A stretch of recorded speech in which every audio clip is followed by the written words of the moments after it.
François-Philippe Champagne, welcome to 7:30. Thank you very much. It's a pleasure to be back in what you call the lucky country, I guess. Yes. We do call it that.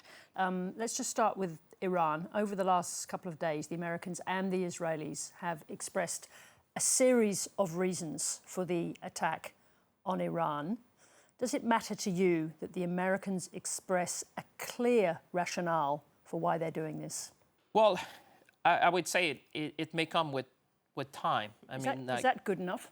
Well, we shall see. You know, like you said, it's a very fluid situation. I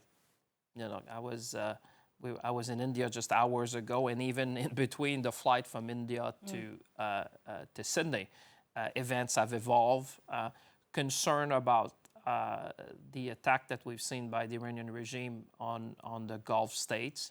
Concern about the further escalation that they're driving. So I think the world is a bit on the edge looking at the next step, how this is going to be evolving. But I think it's the result of years, if not decades, of action by Iran in the region and beyond. What impacts do you expect the war in Iran to have on inflation, especially given what we're already seeing in the fluctuations in energy prices? Well, we're going to see. I think, you know, there's the duration, there's the scale, there's the scope of what we may see. One thing I've learned is prudence when you try to make projection, because, listen, we're only the 3rd of March, I guess, and you and I would probably agree that we have seen already quite a bit 2020. If 2025 was eventful, I think you and I can almost predict already in March that 2026 was pretty eventful. So this is on the back of supply chain issues. This is on the back of a new trade policy coming from Washington. This is on the back of choke points in respect, for example, of critical minerals. So that's why I'm saying prudence in one look, but obviously we need to monitor that very carefully. There's a lot of interest in this trip, in part because of the speech that Prime Minister Carney gave recently, imploring people to be realistic about the end of the international rules-based order. Is that what we're seeing in Iran, powerful countries doing what they want? Well, certainly I don't think one would have had initially in mind the action that took place there. But I think he was reflecting a sentiment that people felt but were perhaps not wanting to express. He took the world stage and said very clearly, in simple terms, but very thoughtful, in a very thoughtful way, what we're all living. You know, this is, when you talked about rupture, the point behind that is that this is not this normal transition. You know, I think I heard the president of Finland also talking about, you know, when in the history of the world, in recent history, you had periods, you know, which lasted 30 to 40 years. You can take it from the Second World War, the Cold War, and what we have seen. And the period in between tends to be very turbulent. And it seems we're in one of those where when you adjust from one set of rules to a different reality, you have a lot of turbulence. And I think, but I can tell you, the speech of the Prime Minister, like I said, we're just coming from India, being here in Australia, and then on his way to Japan, that's very deliberate. This is, you know, when I think about Australia and Canada, we're natural allies, but now we need to be strategic partners. So in that speech, Prime Minister Carney called on middle powers to act together. You're in Australia. What do you want from Australia? Well, a more structured partnership, I would say.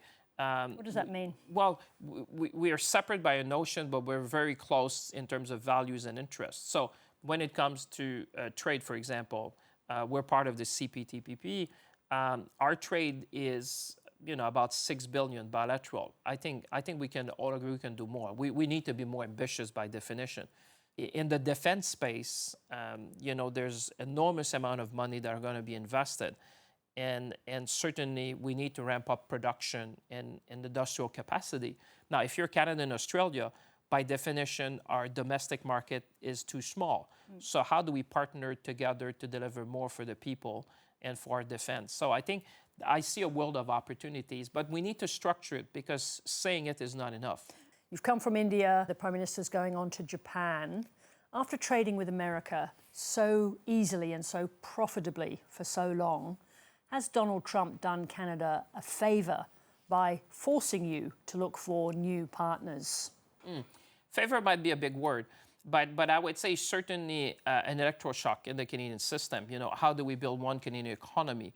For example, we look at our procurement in the country, how we diversify our trade as well. Like you said, we've been blessed by geography. You know, when you're next to the largest market, by definition, historically, people have looked south as opposed to east-west. Now, looking at Canada as the only G7 with a free trade with all the other G7, and I think we signed 12 agreements strategically in 4 continents in 6 months. We're opening up to the world. I think this is Canada on the world stage. This is Canada saying, you know what, we will continue obviously to trade with our American partner like you do, but at the same time, we're going to be more resilient. We're going to diversify, and we have what the world wants, you know, when it comes, like you, to critical minerals. We have a very deep manufacturing sector. We build planes, we build cars, we build ships. We have an abundance of energy. We've been leaders in AI, and that's also a discussion we're going to have with our Australian partner. And in that world, despite the distance, I think we might have been overlooking each other, perhaps because of the size of the ocean in between. But when you look at values, when you look at interest, it is calling for us to do more together. Do you have any tips for Australia on how better to handle Donald Trump? I mean, we haven't done badly, but still. No, I would say I was Foreign Secretary during his first term. Listen to what he says, because he often means what he says, I would say very clearly, and he says it very openly. Take it very seriously. But at the same time, you have to keep calm. What distinguished Canada and others, we probably understood faster than others what they really meant. You know, I was at the inauguration. I was at the Capitol that day. I was in Emancipation Hall, actually. And I felt at the time, when they talk about the golden age of America, and that this was perhaps more than a political party, but a movement. I mean, so I think the world needs to take notice, and I think we have multiple examples of that. François-Philippe Champagne, thank you very much indeed for joining us. Thank you very much for having me.